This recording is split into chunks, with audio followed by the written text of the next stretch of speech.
Subscribe பட்டனை press பண்ணிட்டு bell ஐக்கனையும் பிரஸ் பண்ணுங்க. இறைவணக்கம் நண்பர்களே, நான் உங்கள் சுந்தரபாண்டியன், இயற்கை வாழ்வியல் ஆலோசகர். இன்றைக்கி நம்ம தமிழர்கள் வாழ்வியலில் பழமொழியாகவே நிறைய விஷயங்களை சொல்லியிருக்கிறாங்க. அந்த விஷயத்தை பற்றி தான் உங்களுக்கு நான் சொல்ல போகிறேன்.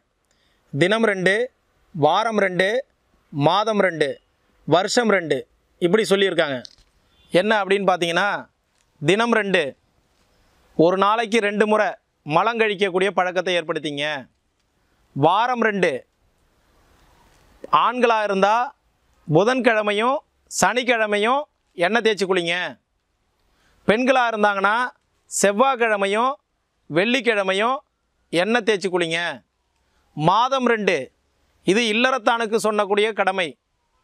இல்லறத்தில் இருக்கவங்களுக்கு, யோகிகளுக்கு இல்லை, இது பிரம்மச்சரியலுக்கு கிடையாது. இது இல்லறத்தில் இருக்கிறவங்களுக்கு மாதம் 2 முறை, 15 நாளுக்கு ஒரு முறை தேக சம்பந்தம் சொல்லக்கூடிய உடல் உறவு வச்சுக்கிறது. மாதம் 2 முறை, 15 தினத்திற்கு ஒரு முறை. வருடம் 2, 6 மாதத்துக்கு ஒரு முறை பேதி எடுத்துக்கிறது. இப்படி ஒரு வாழ்வியல் முறையை நமக்கு சொல்லியிருக்காங்க. தினம் 2, வாரம் 2, மாதம் 2, வருஷம் 2 இப்படி நாம் செஞ்சோம்னா, இந்த முறைகளை நம்ம பின்பற்றினோம்னா நோய் இல்லாத ஒரு வாழ்வியல் சமுதாயத்தை நம்மளுடைய அடுத்த தலைமுறைக்கும், இன்றைக்கி மலம் கழிக்க அடுத்த தலைமுறைக்கு இதை கொண்டு போகலாம்.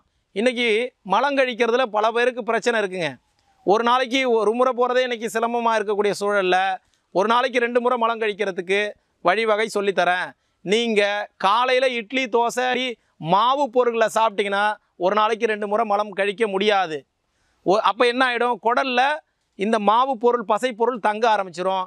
குடலில் மலக்குடலில் மலம் தங்குச்சுன்னா வியாதி. அப்போ என்னங்க செய்கிறது? கம்பு கேழ்வரகு தாங்க இதுக்கு தீர்வு. கம்பு கேழ்வரகுல தான் ஃபைபர் கண்டென்ட் அதிகமாக இருக்குது, நார்ச்சத்து அதிகமாக இருக்குது.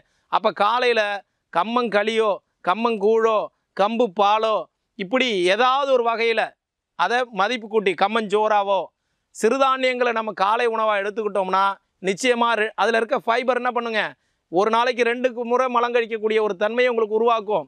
உங்கள் மலக்குடலில் மலம் தங்கவே தங்காது. அப்போ ஒரு நாளைக்கு 2 முறை மலம் கழிக்கிறது நல்ல ஆரோக்கியமானது.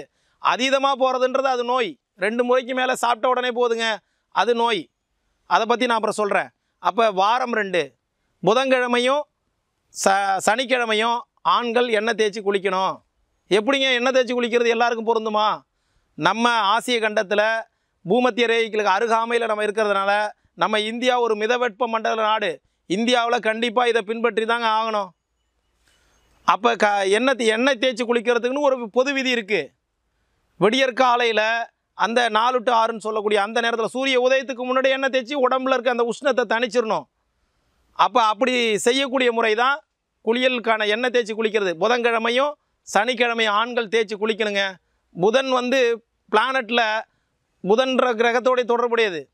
சனின்றது பிளானட், அதுவும் ஒரு கிரகம்தான். அந்த கிரகத்தோடைய ரேடியேஷன் கதிர்வீச்சுகள் அன்னைய நாளில் அதிகப்படியாக இருக்கும். அப்போ நம்ம சிரசுலையும் தோல்லையும் வேலை செய்யும். அப்போ இதெல்லாம் முன்கூட்டியே தெரிஞ்சு தான் இதை வடிவமைச்சு கொடுத்துருக்குறாங்க. புதன்கிழமையும் சனிக்கிழமையும் ஆண்கள் கண்டிப்பாக எண்ணெய் தேய்ச்சி குளிக்கணும். எண்ணெய் தேய்ச்சி குளிக்கிற காலத்தில் பகல் உணவு, தேக சம்பந்தம், அசைவ உணவு தவிர்க்கணும்.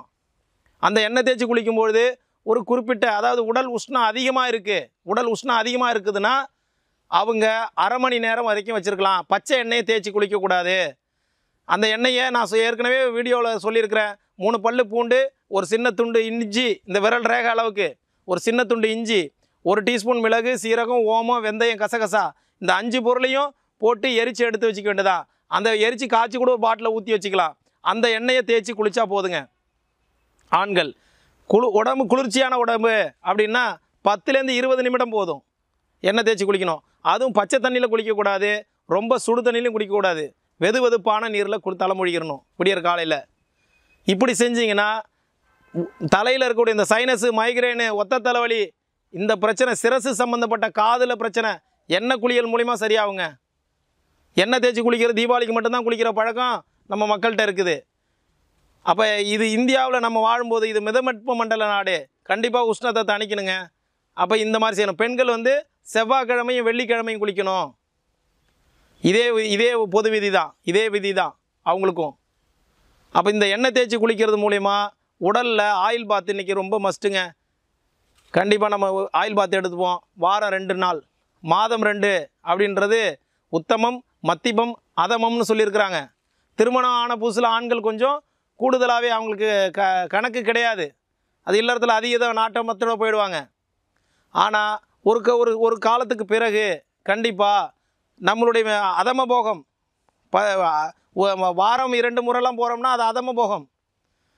மத்திய போகம் 15 நாளைக்கு 13 ஒரு 15 நாளைக்கு 8 முறை அப்படின்னா அது மத்திய போகம் உடல். ஆனால் நான் இது எதுக்குன்னா இது ஒரு ஒழுக்கங்க, வேறு ஒன்றும் கிடையாது. இதெல்லாமாங்க அளவு சொல்லுவீங்க. இப்படி இருந்தால் ஒரு பொருளை இப்போ மேனுஃபேக்சரர் இருக்கார், ஒரு பொருளை உற்பத்தி பண்ணுறார், இத்தனை முறை இப்படி ஹேண்டிலிங் பண்ணால் இந்த சாதனம் நல்லா இருக்கும் அப்படின்றது ஒரு பொது விதி. அதை நீங்கள் கூடுதலாகவோ குறைச்சோ பயன்படுத்துறது நாங்கள் கட்டளை இடலைங்க. இது ஒரு பொது விதி.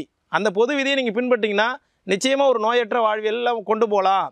இன்றைக்கி எப்படி இதனாலாம் உருவாகுது, அதீதமாகவும் குறைவாகவும் இன்றைக்கி போகிறதுக்கு தான் நோய்ங்க. அது அதிகமாக இருந்தாலும் நோய், குறைவாக இருந்தாலும் நோய். அப்போ நான் நியூட்ரலாக போகிறது அதான் மத்தியம நிலை. மத்தியம நிலை, உத்தம நிலை. நான் சொல்கிறது எல்லாம் உத்தம நிலையை சொல்லிட்டு இருக்கேன், மத்தியம நிலையை சொல்லலிங்க. அதே மாதிரி 6 மாதத்துக்கு ஒரு தடவை பேதி கொடுத்துக்கிறது.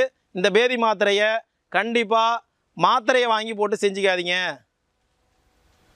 அப்போ எப்படி செஞ்சுக்கிறது? மரபில் உள்ள விஷயங்கள் நிறைய இருக்குது. பேதிக்கு போகிறது உங்கள் வீட்டுக்கு அருகாமையில் இருக்கக்கூடிய சித்த மருத்துவர்களையோ பாரம்பரியமாக கொடுப்பாங்க.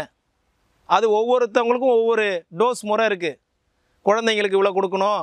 சில பேர் சொல்லுவாங்க எனக்கு கல் குடல் ஒரு முறை சாப்பிட்டு போல, ஒரு வாரம் சென்று திரும்பி கொடுத்தா திரும்ப உடனே கொடுக்கக்கூடாது. பேதி இரவில் சாப்பிடக்கூடியதாக இருக்குது. சித்தாதி என்னன்னு விற்கிறாங்க. அதே மாதிரி மறுக்காரையில் செய்கிறாங்க. அதே மாதிரி விளக்கெண்ணெயில், அதே மாதிரி வாழத்தில். நான் சொல்கிறதெல்லாம் நிறைய இருக்குங்க. இதை நம்ம தனியாலாம் செய்ய முடியாது.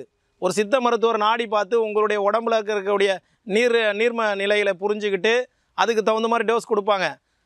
மற்ற மாத்திரைகள் மூலிமா போடுறது குடலில் உஷ்ணத்தை உண்டு பண்ணி பேதியை உருவாக்கும்.